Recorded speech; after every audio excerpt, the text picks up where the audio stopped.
오늘 말씀을 가지고 다시 일어나라라는 제목으로 하나님 말씀 전가하도록 하겠습니다. 제가 유학 중에 미국이나 캐나다가 참 부러웠던 것이 몇 가지 있었습니다. 우리나라는 아주 작은 땅덩이에서 옹기종기 아주 조그만 그런 집과 또 삶의 그 궤적들이 굉장히 좁은데 거기 가보니까 나라가 굉장히 크지 않습니까? 영토가 엄청나게 크고 집이 왜 그렇게 큰지 몰라요.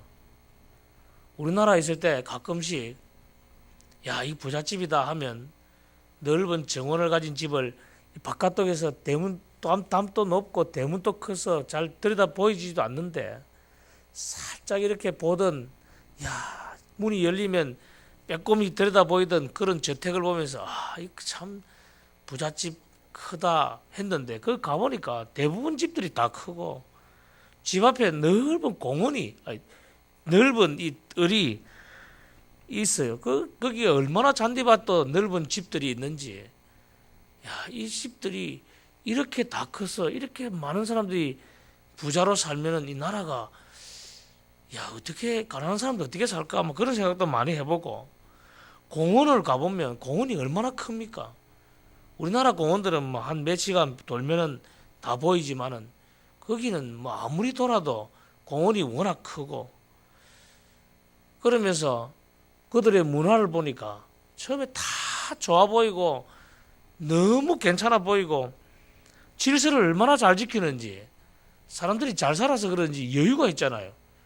가만히 있으면은 차가 올 거고 가만히 있으면 순서가 올 거고 하니까 다 기다려주고 또 양보해주고 또 임신부나 여자들 특별히 또 아이들 데리고 오면 그렇게 친절하게 잘해주고 제일 놀라운 것이 집집마다 있던 잔디밭 거기서 가끔씩 야드 세일 같은 거 하잖아요.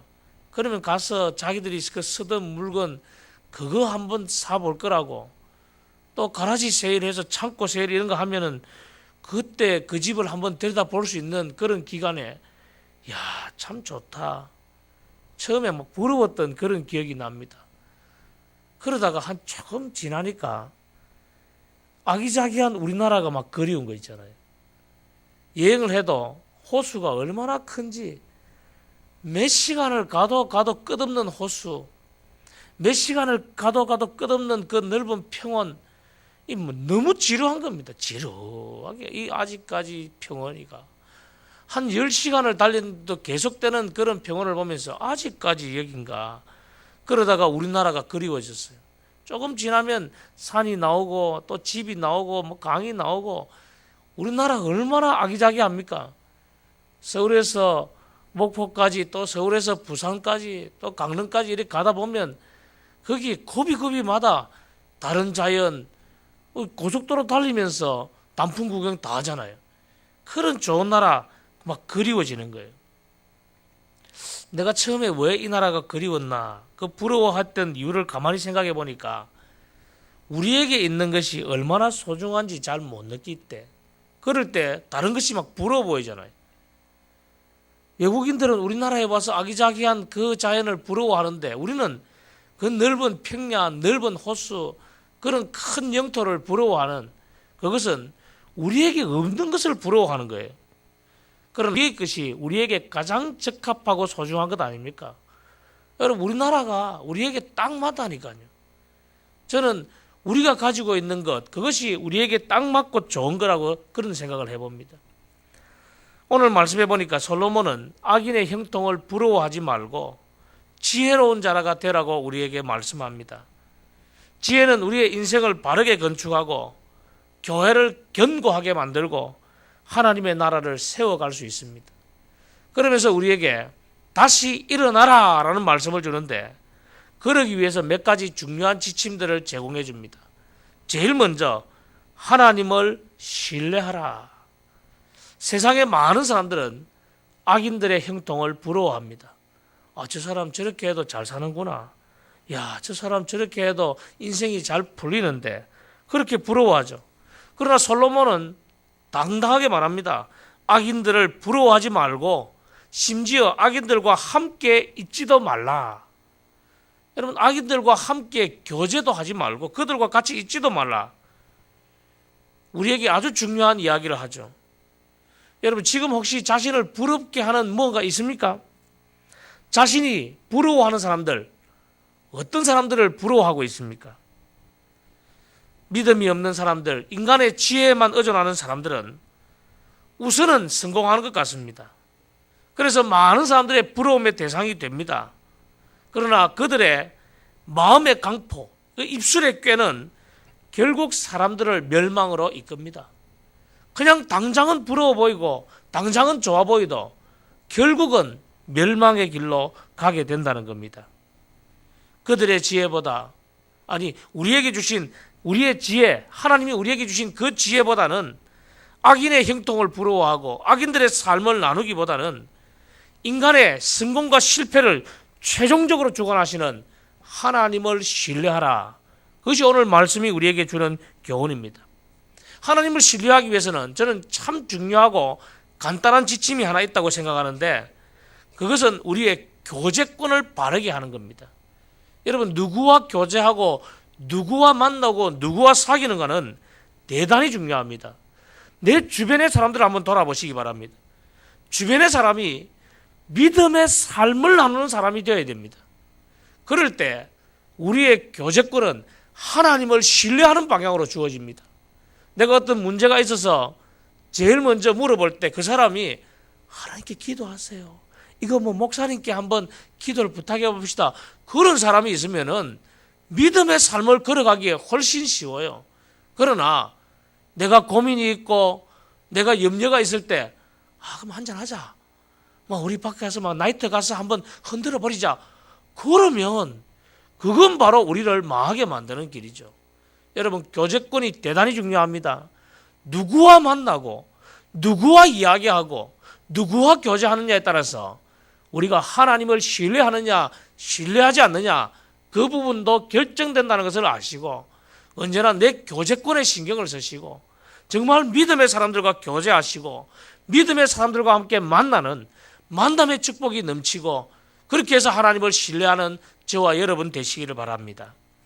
두 번째로 다시 일어날 수 있는 방법은 하나님의 지혜를 의지하는 겁니다. 우리의 인생은 지혜로 건축되고 명철로 견고하게 됩니다.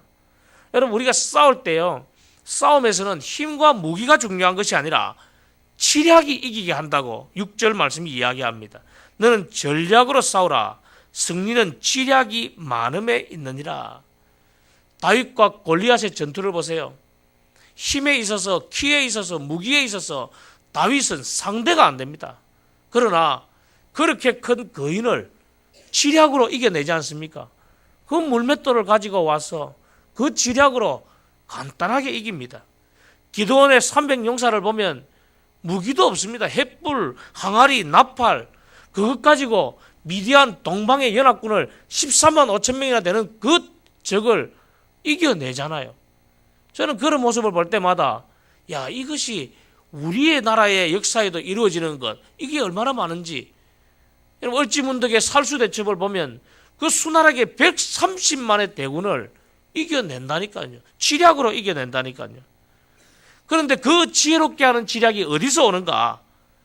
대부분 많은 사람들은 인생의 여정에서 자기의 경험 그리고 자기의 지혜를 의지합니다.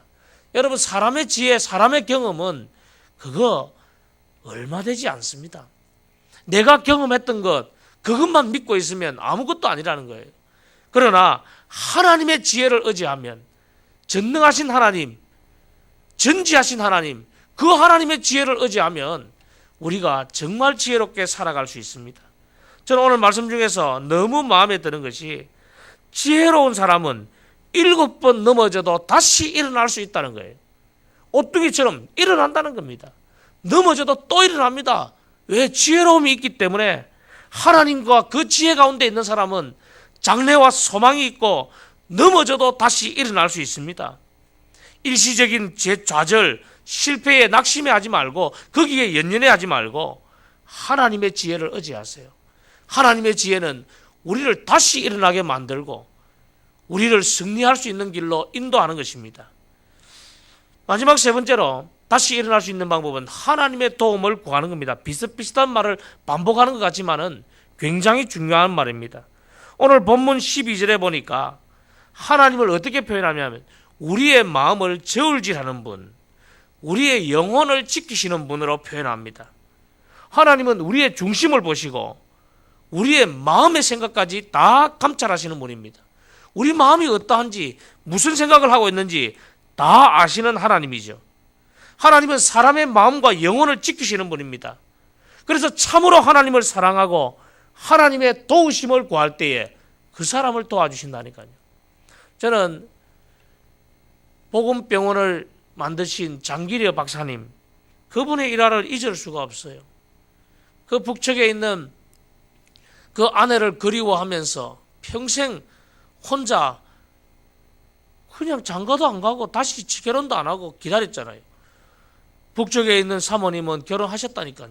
다른 남자와.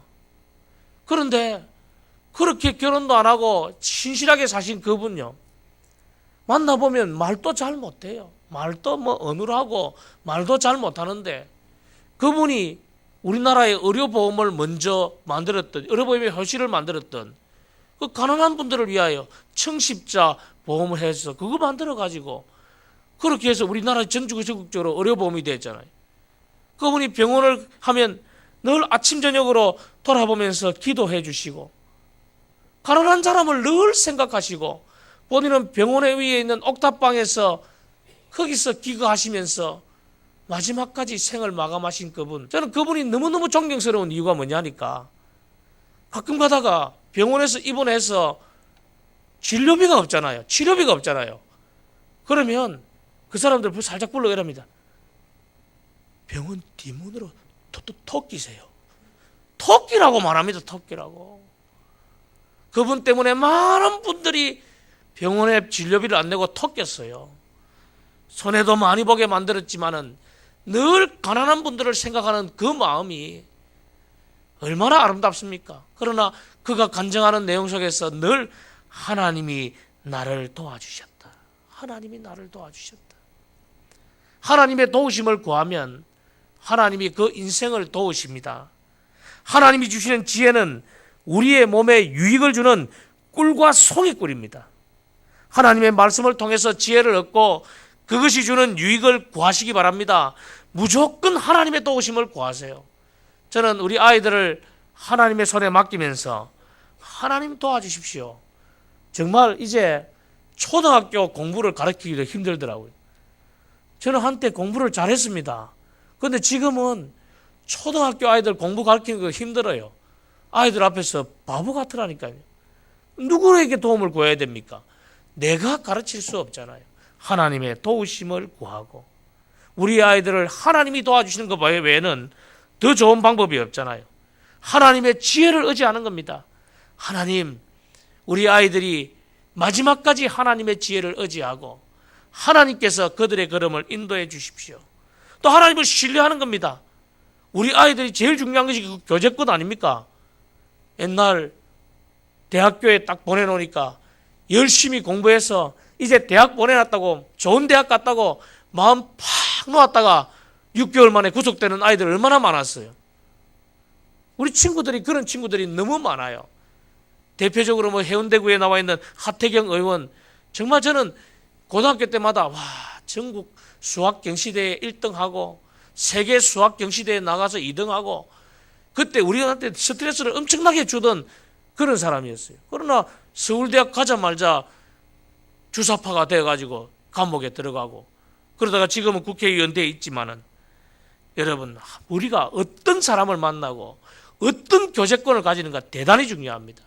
지금 우리가 기도할 때에도 하나님, 우리 아이들의 걸음을 인도하시되 좋은 친구들을 만날 수 있는 길로, 좋은 스승을 만날 수 있는 길로 인도해 주십시오. 요즘 제 친구 한 사람이 계속해서 책을 내는데 엄청난 어려운 책을 내요. 천정환이라는 친구인데 굉장히 어려운 책을 냅니다. 고등학교 때는 별것 아니었는데 그가 대학을 가다가 좋은 스승을 만나고 좋은 친구들을 만나면서 지금 글이 차원이 다르더라고요. 보통 글하고 차원이 다른 그런 글을 내더라고요. 잘 팔리지는 않지만 어려워가지고 그래도 그가 어떤 교제권을 만났는가 그것을 느낄 수 있는 책이었습니다. 성도 여러분, 우리 아이들을 위해 기도할 때 하나님을 신뢰하는 아이들로 되게 해 주옵소서. 하나님 그 교제권을 살펴 주옵소서. 하나님의 지혜를 의지하게 하여 주옵소서. 언제든지 하나님의 도움을 구하는 아이가 되게 해 주옵소서. 그렇게 기도하시고 저와 여러분도 그런 사람들이 되기를 주의 이름으로 축원합니다.